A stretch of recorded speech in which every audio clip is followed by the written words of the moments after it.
अस्सलाम वालेकुम नाज़रीन, इस वक्त हम खड़े हैं बलूचिस्तान के एक अजीम बुज़ुर्ग हस्ती हज़रत मीर हसन साहक अल मारूफ रोडो फ़कीर रहमतुल्लाह अलैह की दरगाह पे।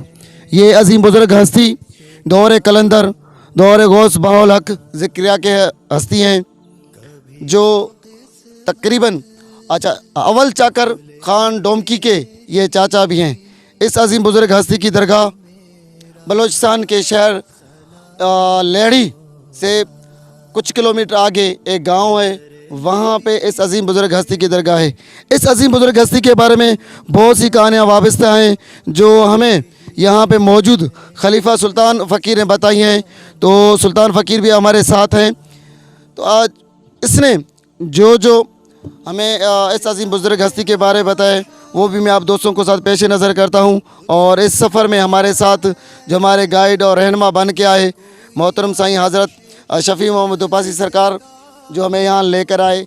आज हम आप दोस्तों को इस अजीम बुज़ुर्ग हस्ती की ज़ियारत भी करवाते हैं, उसके मुतल्लिक चंद बातें भी मैं आप दोस्तों के साथ शेयर करता जाऊँगा।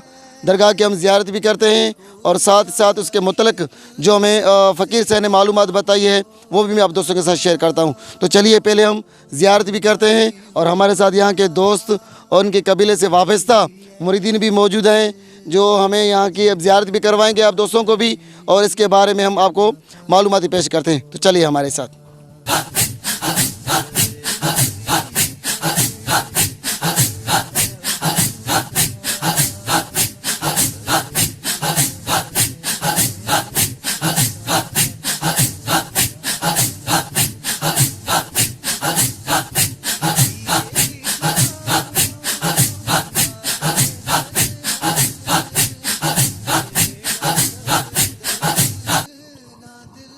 नाजरीन, इस वक्त हम पहुँच गए हज़रत मीर हसन साहक अल मारूफ रोडो फ़कीर रहमतुल्लाह अलैह की दरगाह पे।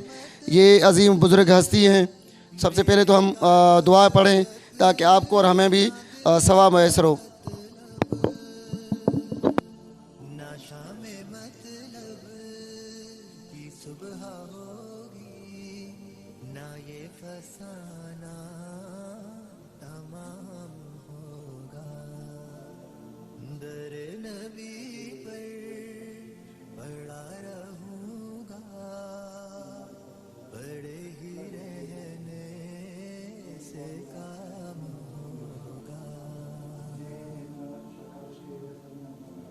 जो दिल से है माइले पैगंबर।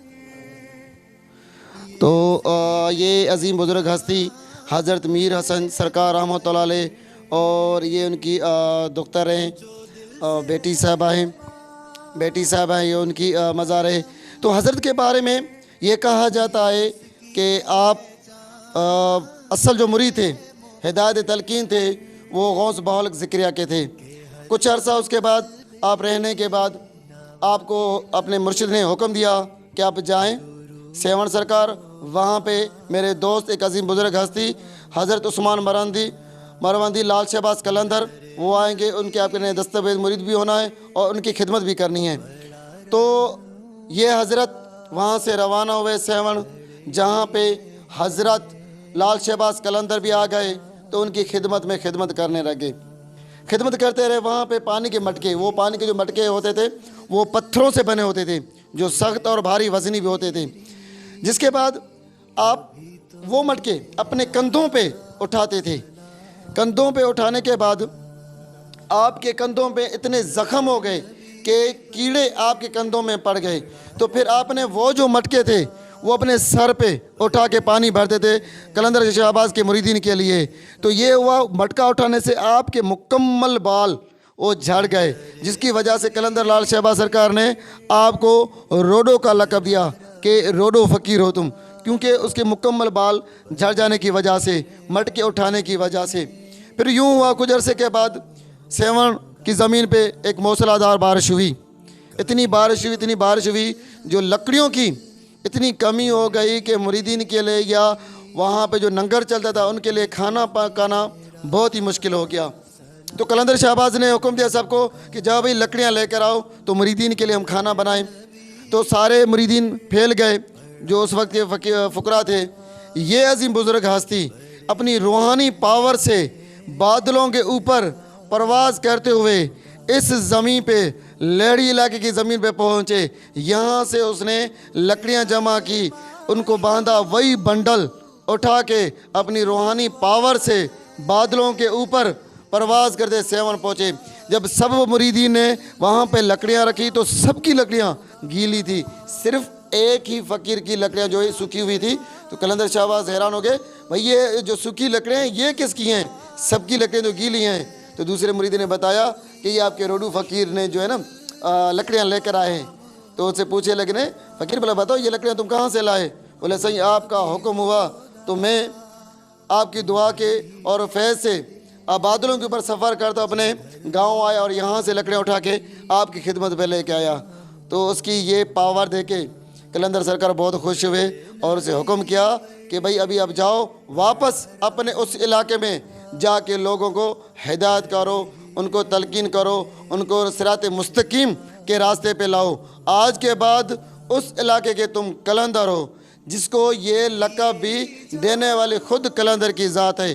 तो ये अजीम बुजुर्ग हस्ती के इतने करामात बेइंतहा करामात हैं, जिनमें से कुछ करामात मैं आप दोस्तों को भी पेश नज़र करता हूँ। सबसे अहम बात यहाँ आए, इसका एक फ़कीर था, मुरीद था, तग्गो फ़कीर जो अपने वक्त के बहुत बड़े चोर और गुंडे थे, डाकू थे। उसे फांसी की सज़ा मिली, मच जेल में उसे रखा गया।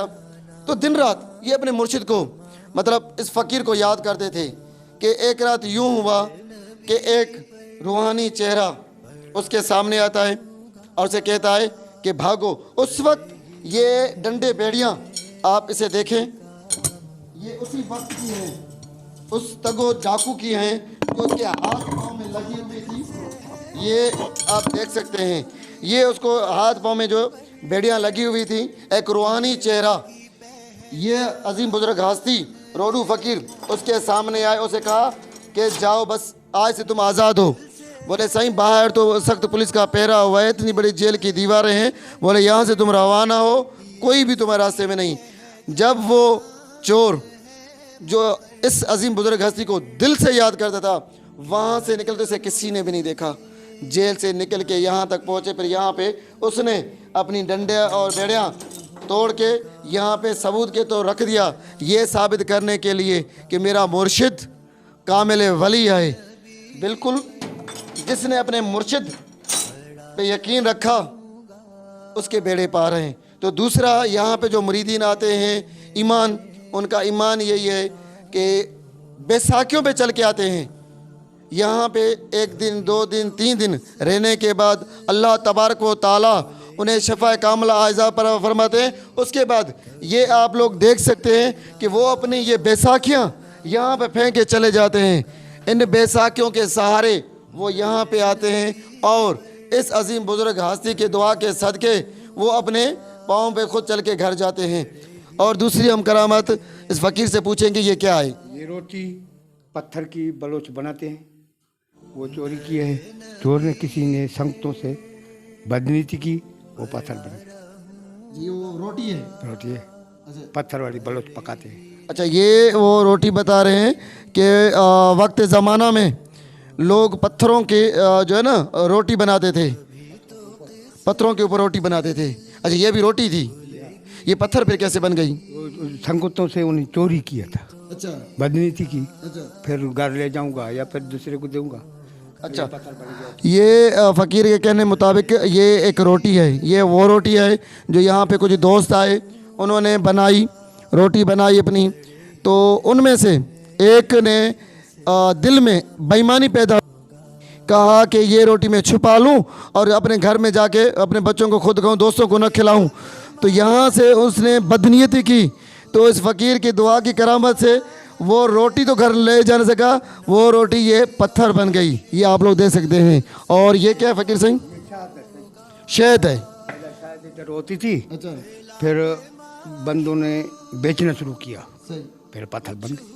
अच्छा, फ़कीर के कहने के मुताबिक यहाँ शहद भी ज़्यादा होती थी, तो जब ये शहद होती थी सबके लिए, जो भी यहाँ पे आए शहद खाए फ्री ऑफ शफा के हिसाब से, लेकिन ईमान लोगों का डगमगा गया तो उन्होंने क्या किया, शहद उठा के यहाँ से तो बेचने का कारोबार शुरू कर दिया। और ये बात हज़रत को पसंद ना आई तो उसकी करामत से ये शहद का गुच्छा भी एक पत्थर बन गया। आप इसको नज़दीक से देख सकते हैं कि बिल्कुल ये शहद की तरह है, वरना कोई पत्थर ऐसे होता तो नहीं है। आप इसको देख सकते हैं, ये वो शहद का गुच्छा है जहाँ से शहद निकलती थी और लोग शफा के तौर इस्तेमाल करते थे, लेकिन लोगों की बदनीयती की वजह से ये शहद का गुच्छा जो है पत्थर बन गया। उसके बाद शहद देना का सिलसिला ख़त्म हो। ये इसकी घोड़ी का पाँव है। अच्छा, ये घोड़े के नाल का पाँव है। आप इसे ये देख सकते हैं, ये पत्थर पे है निशान, इस फ़कीर के घोड़े के पाँव का नाल है ये।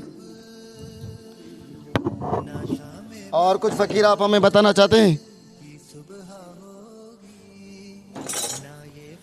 इससे क्या माजरा है? पहले बजाते थे फकीर, फकीर नफील कहते थे, नफ़ी, नफील कहते थे, नफील, बजाते थे। सही सही सही। आवाज़ देता था मगरिब के टाइम में, सुबह के टाइम में। अच्छा अच्छा अच्छा, ये वो नफील है। आप इसको यहाँ से देखें, एज आ इंस्ट्रूमेंट, एक साज के तौर इस्तेमाल होते थे। वो वक्त ज़माना में आज़ान के हिसाब से ये बजाते थे तो लोगों को पता लग जाता कि भाई दोपहर का टाइम है, फजर का टाइम है, सेपारे का टाइम है, अशा का वक्त है।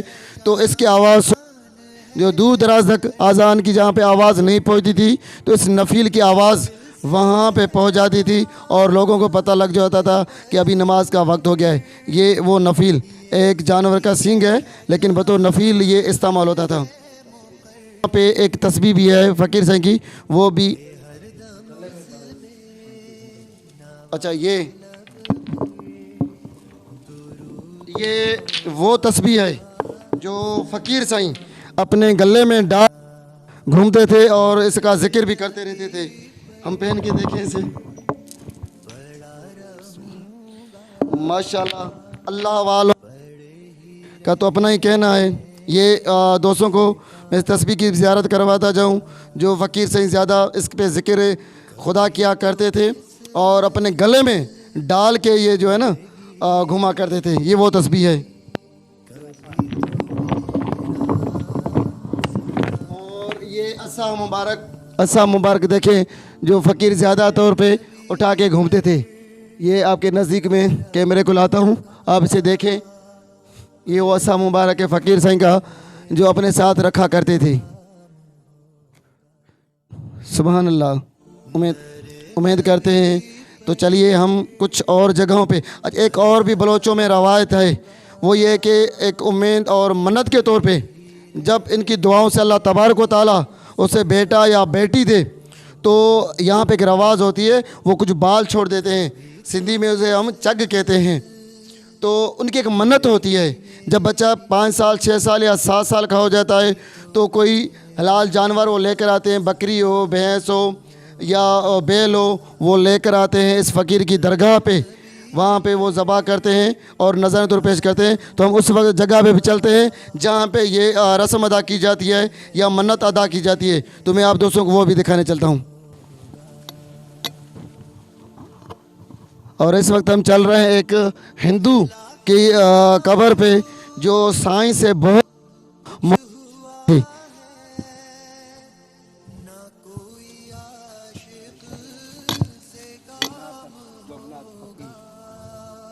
मैं अपने कैमरामैन को कहूँगा कि इसका ये नाम तो रिकॉर्ड करें। ये हिंदू फ़कीर है जिसका नाम था जोगनाथ फ़कीर। अब इसकी क्या कहानी है वो को पेश नज़र करता हूँ।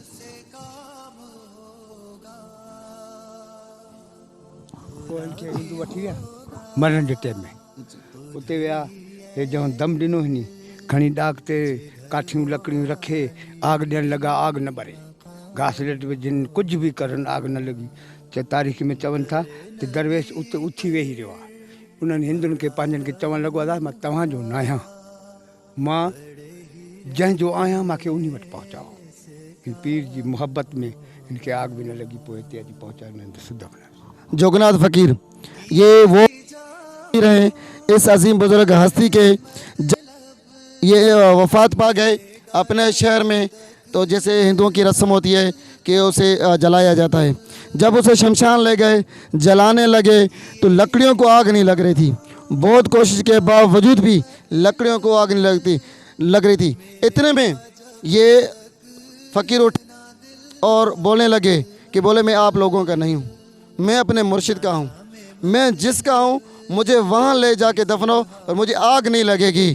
तो वहाँ से उनकी औलाद इस जोगनाथ फ़कीर को यहाँ पर लेकर आए और अपने मुर्शिद के साथ इसे सुपर्द खाक किया। ये उस अजीम फ़कीर आशिक फ़कीर की दरगाह है जिनके इश्क में इसे आग भी नहीं लगी। तो आप दोस्तों को और भी दिल मंजर पेश करता हूँ। अच्छा ये क्या है? अच्छा अच्छा अच्छा अच्छा ये वो हैं, आप इसे देखें जो मन्नत के तौर पे जो बाल काटते हैं वो ने यहाँ पे बांध के रखते हैं। ये सारी उनकी रसूमात है, उनका अकीदा है। ये बास करके आते हैं छोटे बच्चों के लिए। ये आप इसे देख सकते हैं, जिनकी भी मुरादें पूरी होती हैं वो नजराने के तौर पे या तो कोई घुंघरू या कोई बैल या फिर वो बालों की चक, ये आप देख सकते हैं जो मैंने आप लोगों को बताई। ये वो देखें, जिनको बेटा या बेटी बमुश्किल होती है, औलाद होती है, तो वो एक बास रखते हैं। अच्छा वो क्या है? अच्छा आपको एक साथ में उसके और मज़ार की ज़ियारत हम करवाते हैं। हमारे साथ आप रहे हैं।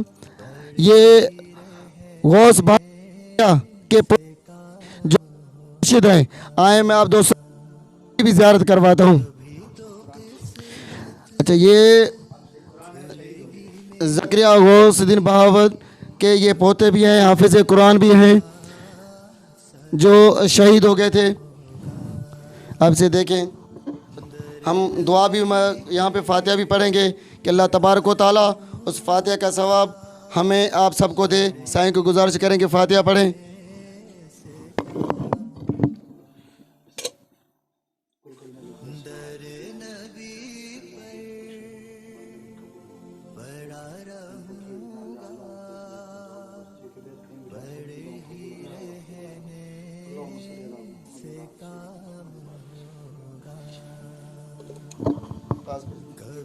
जा रहे हैं सैयद गुलशाह की दरगाह पे जो हज़रत बहाउद्दीन ज़करिया के पोते के मसात हैं, उसकी कब्र मुबारक भी इसी इलाके में है। यहाँ पे वो आके लोगों को बैयत और तलकीन करते थे। मैं आप दोस्तों को वो मंज़र भी दिखाता हूँ।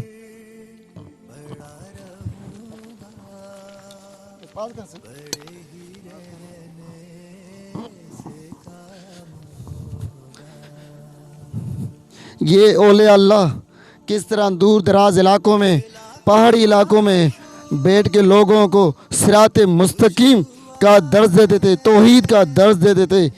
ये ओले अल्लाह है जो आज अल्लाह तबारक व तआला ने इन्हें वो आला मकाम अता फरमाया कि जितना भी दूर ये हो, पहाड़ों में भी लोग मुरीदीन वहाँ पे ज़ियारत के लिए जाते हैं, फातिहा पढ़ते हैं, दुआ मांगते हैं। अल्लाह ताला इनकी हाज़िरी के माबैन इनकी दुआएं कबूल फरमाते हैं। सुभान अल्लाह।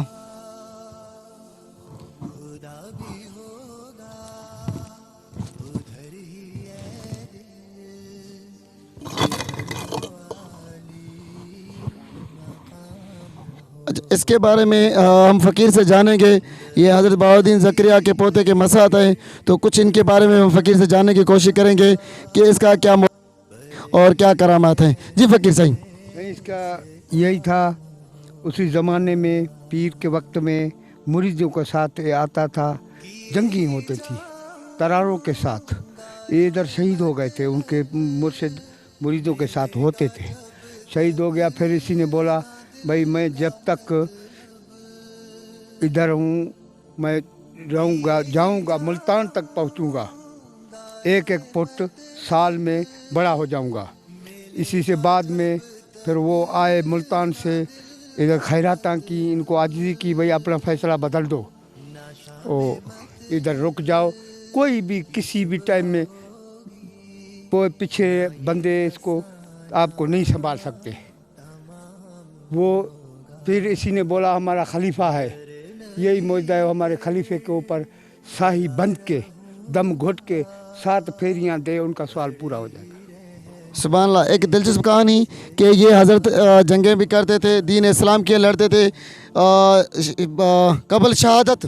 तो उसने कहा अगर मैं शहीद हो जाऊंगा तो मुझे यहाँ पे सुपुर्द खाक किया जाए, लेकिन हर साल मेरी कब्र 1 फीट बड़ी होती जाएगी। और इस तरीके से जब ये बिल्कुल हर साल कब्र बड़ी होने लगी तो मुल्तान से इनके आबा अजदाद औलिया कराम यहाँ पे आए। यहाँ पे उन्होंने कुरान पढ़ा और दुआ की और उनके गुजारिश की कि अगर आप इस तरह बैठते रहोगे, इसने कि मेरी कब्र मुल्तान तक की जाएगी। और इस हवाले से आप से देखें, ये कब्र माशाल्लाह काफ़ी बड़ी होगी है, अंदाज़न 12-13 फीट तो कंफर्म हो जाएगी।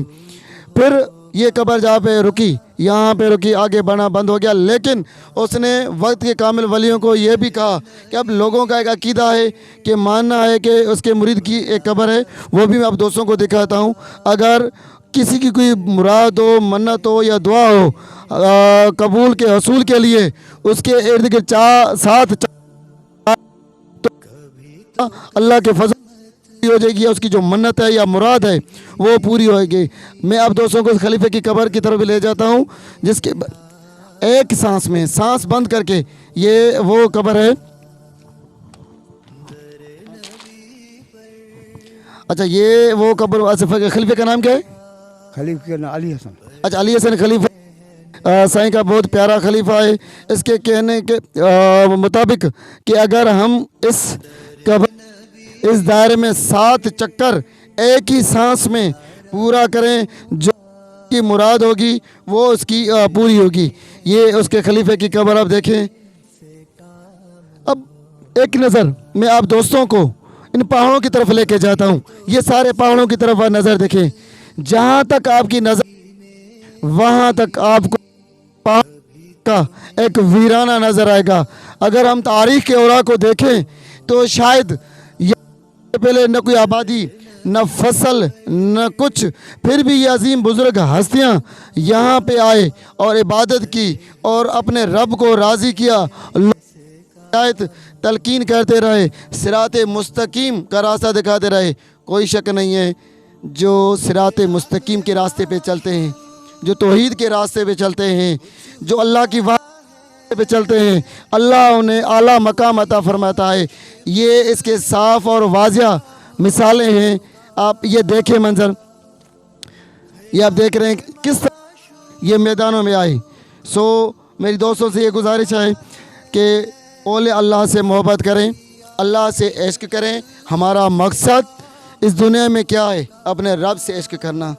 नमाज, कुरान, अपने हाथ, अपने ज़ुबान, अपने अमाल से लोगों को तकलीफ़ नहीं पहुंचाना है, अपने रब की इबादत करना है। देने वाली ज़ात रब की है। उम्मीद करता हूँ इस अजीम बुजुर्ग हस्ती की वीडियो जो मालूमात आप दोस्तों को पेश नज़र की ये पसंद आई होगी।